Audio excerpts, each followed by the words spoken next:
Speaking of reactions, the United Kingdom decided to pose some kind of an embargo on arms. It is refusing to send arms to Turkey, saying it is concerned and it is warning of the repercussions.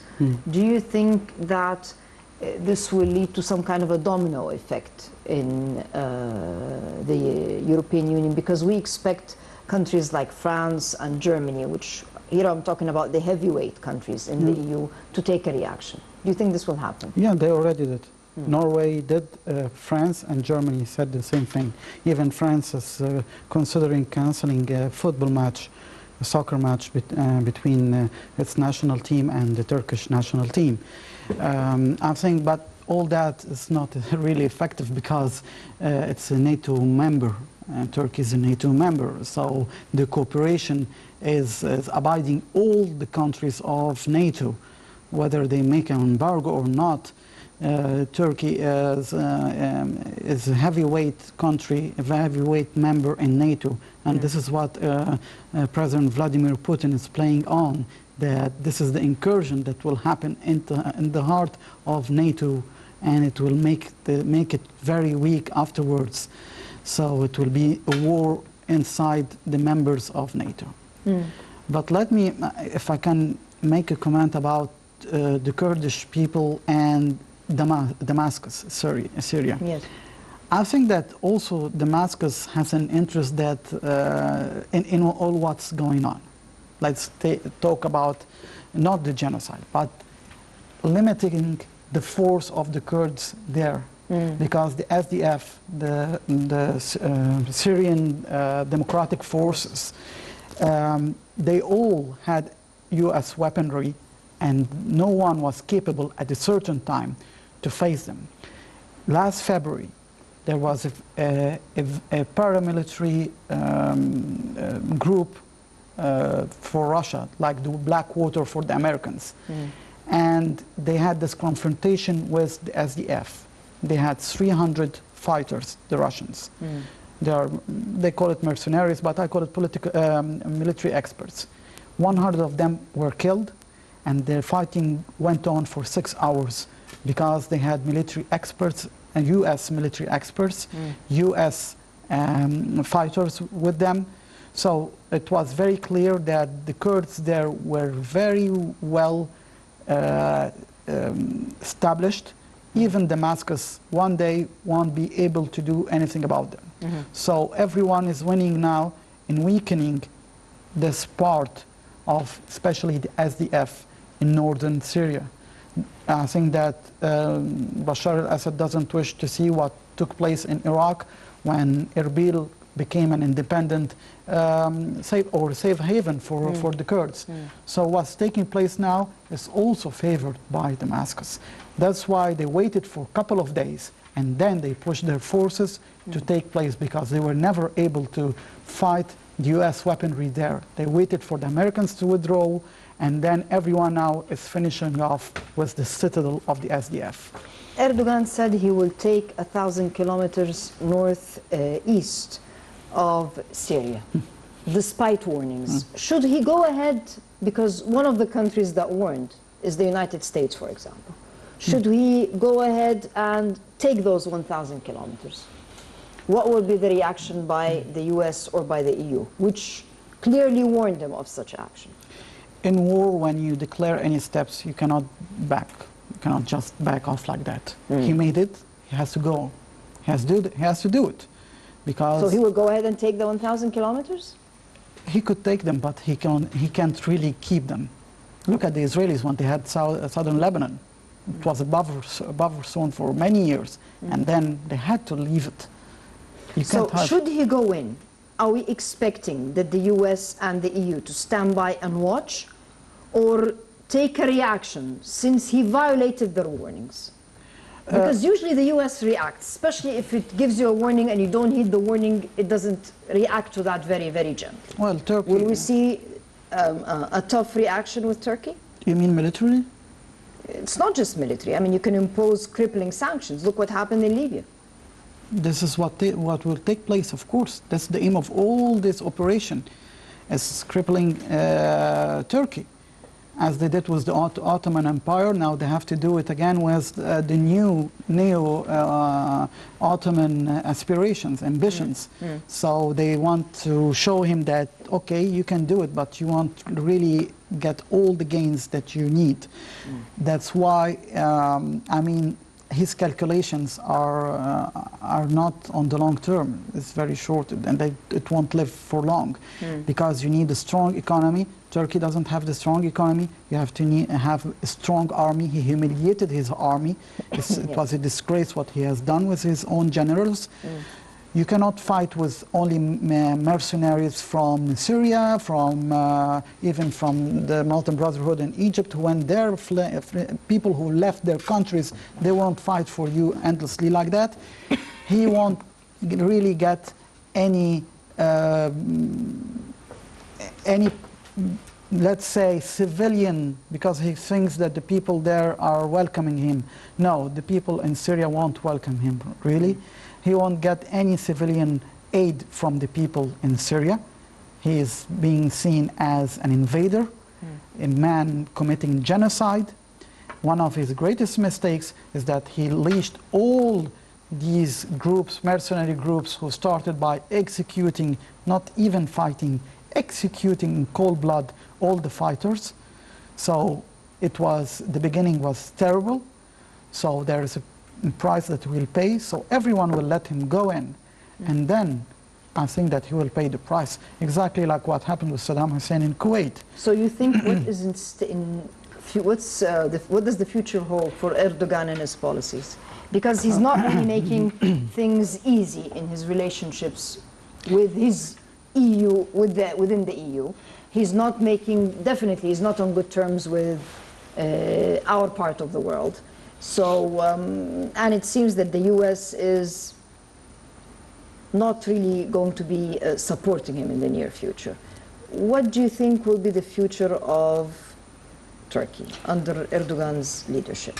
Look, if, God forbid, I put myself instead of Erdogan's head, he thinks, he's not wrong about that, the EU is weak. So he's playing on this card. About the refugees, about the social, because as you said in your introduction, they always call about human rights and let's save the people who are living in misery. Well, if he will put all these refugees on the borders, they will have to accept them and take them, because they are the people who are saying we are the protectors of human rights. Okay. But they don't want any more refugees. There is a trend. I mean, we know that there is quite a strong movement in Europe against taking any refugees. And this is what President Vladimir Putin is betting on, that he would put this confrontation between Turkey and then the side politics of all the European countries with their own leaders, and then it will be an explosion. And then the EU will cripple. As he's doing now, he's destroying NATO.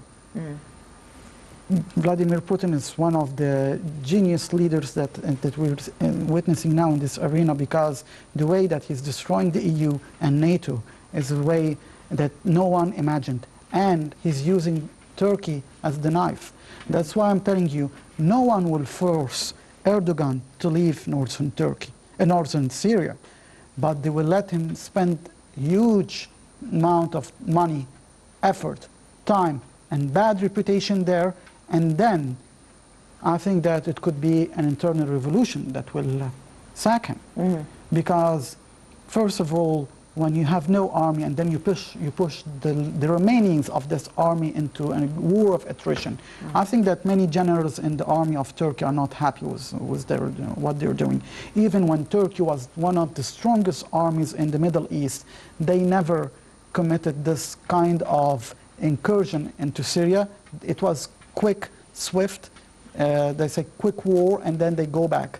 No one advised the leaders, whether Suleiman Demirel or Turgut Özal, they never said, well, the generals never said we will go in. And they had the backing of NATO and Washington. They never did it. So now they're doing it. I think that the Turkish army inside, they're not happy. The economy won't live long.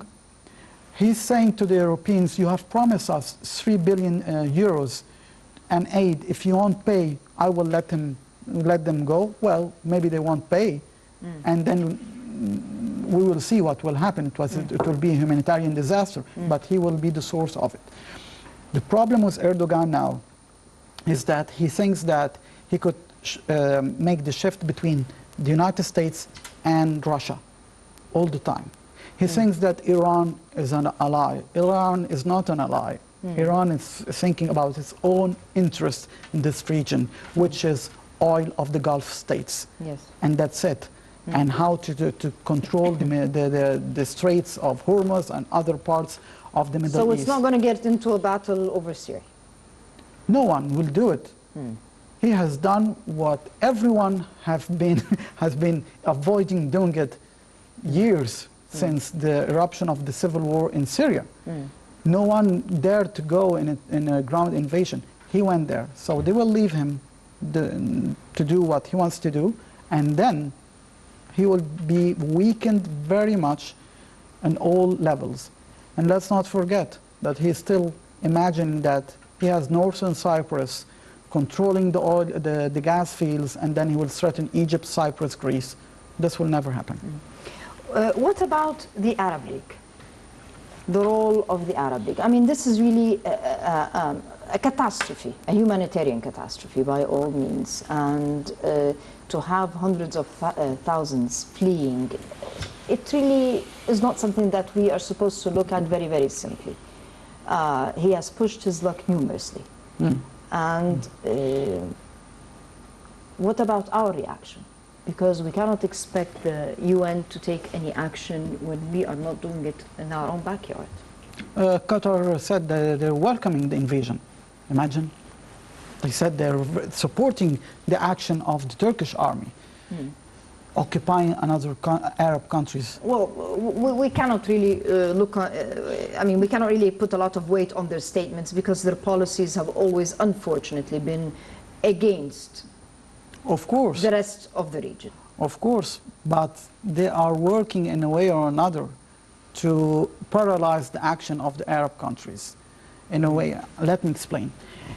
Now, there is an empty seat for Syria in the Arab League. Yes, and this is, it has to be, we have to see Syria back in the Arab League by any means.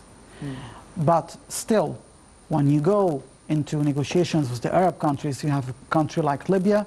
Now they are divided, and we have to know who is with Syria and who is against Syria. You will have two votes in Libya, one for the recognition of Syria again, and the other no. Same thing with Yemen. This is what Qatar is doing. And now Tunisia, God knows what will happen there with the new elections. Yes. About the guy who is being elected now. So I think that things are being very shaky now. That's why President Abdel Fattah al-Sisi said from the beginning about that we have to strengthen the relations between Egypt and the Gulf states. The strategy of President Sisi is to make strong alliances with those who are really ready to fight for the cause. And then we will let other countries join in. Because now what we're witnessing in all the Arab League, well, everyone is divided, and this was prepared many years ago. And when Syria was kicked out, it was really, I don't think it was the good decision to do it, because at a certain time Syria was battling for its own sovereignty. It was obvious for everyone. So I think that the Gulf states now will agree that Syria should come back. I think that we will call upon the UN to try to find a resolution condemning Turkey. It won't be easy. Why won't it be easy? Since we have the Europeans are against what's happening, the United States is against what's happening, the Arabs definitely, most of them are against what's happening. Who is going to stand in favor of who that has weight, let me put it that way, is going to stand in support of what is taking place in Syria? Why wouldn't a resolution by the UN imposing certain sanctions on Turkey take place within the next few days? Should they continue with it? And it seems that they're adamant, Erdogan is definitely adamant on continuing on the same note. Because it's, well, it's different when you're upset, but you're not ready to do something about it. They're upset, and they're voicing their concern, but they won't do anything about it. Even if that concern means thousands of Syrians fleeing their country to nearby countries, and nearby countries do not want this. Let me put it this way. The Syrian refugees now are a card played by the superpowers. Meaning? The Americans and the Russians won't really mind that Europe go into a new disaster, humanitarian disaster with refugees. The EU now, and maybe, well, maybe we saw it in several occasions, the EU wasn't really a political weight. They didn't make a difference at a certain time. That's why the British are making the Brexit. The French are trying to work with Russia. Angela Merkel, well, it's the problems of the refugees now. They have to deal with it. The Italians are now very, very upset with what's going on. The people, the populists are against the government, and the government wants to be along with the EU and doesn't work. So the EU now, the house is very shaky. So I think that both the United States and Russia are acting in a way that the EU will be destroyed through the gate But of Russia Ankara. is definitely keen on the sovereignty of Syria, and that power remains in the hand of Bashar al-Assad. It's in their interest. As I Or told, isn't it? it's in the interest of Russia that Russia controls. That's what can I say, that Russia controls. Well, it's not in Erdogan's plan to let Russia control, rather than... He has no choice. He has no choice.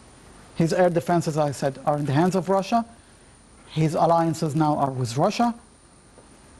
He's seeking to buy the MiG-29, the most sophisticated airplanes, because the Americans said you won't get the F-35, which Israel just got, and Egypt got the Rafale. Would Russia sell him the... As long as he's paying and he doesn't have pilots, why not? Well, he's working against their interests right now. Whose interest? Against Russian interests on Syria. Why? When Bashar sent his army, there was someone had to control the situation. It was the Russian military police. You're the king of the game. You're the game maker now. So he's controlling both sides.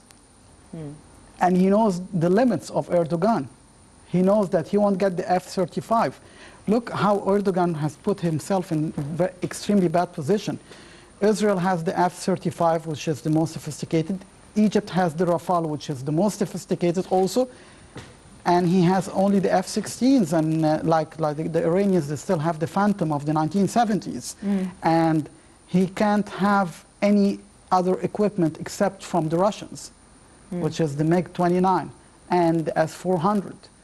Can you imagine that you have no pilots, only air defenses, and air defenses are from another country, was computerized, controlled by Moscow, and then you don't have the airplanes sophisticated like Egypt and Israel in the region. It's disastrous. No one would like to be at his place. What kind of, the sultans of the Ottoman Empire will see that this is the guy who will replace them, they would weep. The situation in Syria is escalating. How does this affect us regionally? Instability, of course. Of course, it will be a kind of instability. The Middle East now is in the headlines again and again. Well, let's say about the terrorism, it will be, maybe it will help Egypt a lot, because no one would like to go. I saw recently many publications said avoid going to Turkey because it's a country committing genocide. So I think that many will go there. I think that the investors will really be very hesitating to invest inside Turkey, a country in war, and we don't know how it will end. But still, let's face it, Turkey is still a country who has its place in the Middle East. So, but we have to wait for a month. What would it do to Egyptian-Turkish relations? It will put things into the right track. It will show who's the leader, President Abdel Fattah al-Sisi or the Turkish dictator Erdogan, the one who protected his own people and his own country, or the one who gambled with his own country and invading another country. The one who is engaged in excellent relation but with the EU, Russia, and the United States, but saving his own sovereignty, which is Egypt, or the one who is gambling with everyone and then blackmailing everyone and then losing the autonomy in his own army. It's very, very obvious now. Will we see some kind of a severing of relations between our part of the world, the Arabs, and Turkey? Should he continue that way? Of course, because Erdogan is the kind of leader, if he goes into the battlefield and he doesn't really get what he wants, it's like a child. He begins screaming and yelling and making other mistakes elsewhere. So that's why I think that the trilateral summit between Egypt, Cyprus, and Greece, it was for the good of this region and the Arab world, because it shows that Turkey now, if ever they will try to make any problems in the Mediterranean with the gas fields, things will be terrible for them, and Egypt won't be quiet. But of course, the Egyptian doctrine in diplomacy is to exhort all the diplomatic efforts, as we're doing with the dam of Ethiopia. Yes. Exhort all the diplomatic efforts.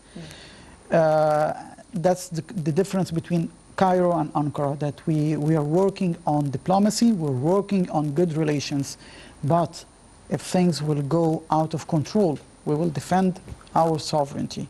And I think now Egypt, as you're mentioning the Arab world, Egypt is the only standing country, really strong country in the Arab world now.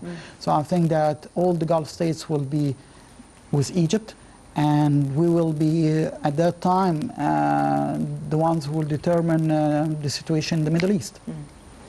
Dr. Cherif Amir, thank you very much for joining us. Thank you. Let us hope that in the next few days some will see or some wisdom will come into certain actions, because at the end of the day, it's innocent people really that are paying the price. Thank you for joining us. I'd like to thank you, the viewers. Wish you a very pleasant evening, and we'll see you same time next week. Until then, good night.